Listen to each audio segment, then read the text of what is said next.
Justice شائق عثمانی صاحب، ایک legitimacy کا کوشچن اٹھایا جاتا ہے اس حکومت کے بارے میں. سپریم کورٹ کا فیصلہ آیا تھا، اس کورٹ کے فیصلے کے بعد 9 اپریل کو وہ ووٹ آف نو کانفیڈنس ہوا، جس میں اسد قیصر صاحب اسپیکر نے پہلے ریزائن کیا، پھر رات کو ووٹ آف نو کانفیڈنس ہوا. اس کے بعد میاں شہباز شریف وزیر اعظم الیکٹ ہوئے as per Pakistan constitution and rules of business. تو کیا یہ جو موجودہ حکومت ہے، یہ آئینی طور پر اس کی لیجیٹیمیسی کو پھر کیسے چیلنج کیا جا سکتا ہے؟ دیکھیے، یہ تو ووٹ آف نو کانفیڈنس کی پروویژن تو ہمارے آئین میں لکھی ہوئی ہے. جی جی. اور جو طریقہ کار اس میں مقرر ہے، جی جی. اس طریقہ کار سے سارا کام ہوا، نوٹس گئی، سب کچھ ہوا. اور مواقع تھے دوسری سائڈ کو کہ وہ اس سے پہلے کہ ووٹ آف نو کانفیڈنس کی ریزولوشن پٹ اپ ہو، ان کے پاس موقع تھا کہ وہ اسمبلی کو ڈیزالو کر سکتے تھے اور فریش الیکشن کال کر سکتے تھے. لیکن انہوں نے نہیں کیا.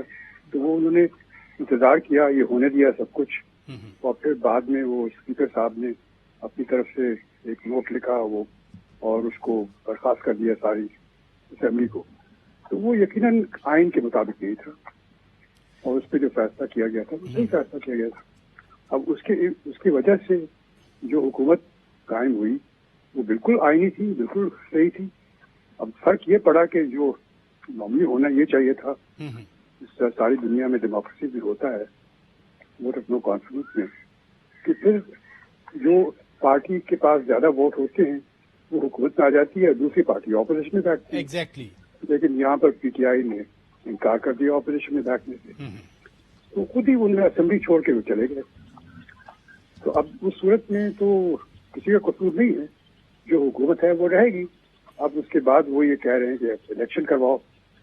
الیکشن کروانے کا سب سے اچھا طریقہ ان کے پاس ہے کہ وہ پنجاب کی اسمبلی ڈیزالو کر دیں، کنٹری کی اسمبلی ڈیزالو کر دیں اور الیکشن دوسرے دن ہو جائیں. جس ایشو پہ میں بات کر رہا ہوں، جس قانونی یا آئینی پروویژن کے تحت عمران خان صاحب نے خود تجویز پیش کی، آپ کیا سمجھتے ہیں اس موجودہ حکومت کو یہ اختیار ہے یا نہیں کہ وہ یہ بڑے فیصلے کرے؟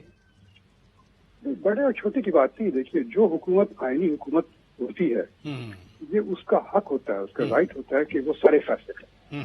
بڑے چھوٹے کی بات نہیں، چھوٹے بھی اور بڑے بھی فیصلے کریں. اب اس میں کوئی بڑا فیصلہ نہیں ہوتا. آرمی چیف کی اپوائنٹمنٹ کوئی اتنا بڑا فیصلہ تو نہیں ہے. آرمی چیف جس طرح سے آپ کسی اور ادارے کے ہیڈ کو سیکرٹری ہوتے ہیں گورنمنٹ کے، ان کو اپوائنٹ کرتے ہیں، آرمی چیف کی پوزیشن اسی کی طرح کی ہے. لیکن صرف فرق یہاں پہ یہ ہے کیونکہ وہ فوج ہے، اس وجہ سے ہمارے ملک میں لوگ سب ڈرتے ہیں فوج سے اور سمجھتے ہیں فوج کا بڑا اختیار ہے. اس وجہ سے آرمی چیف کی اپوائنٹمنٹ کو اتنی امپورٹنس دی گئی ہے. اس کی ضرورت نہیں ہے. وہ نارمل طریقے سے جو ان کی اپوائنٹمنٹ ہونی ہے، چاہے جو بھی حکومت میں ہو، جی جی جی، وہ اپوائنٹمنٹ ہوگی. Well sad.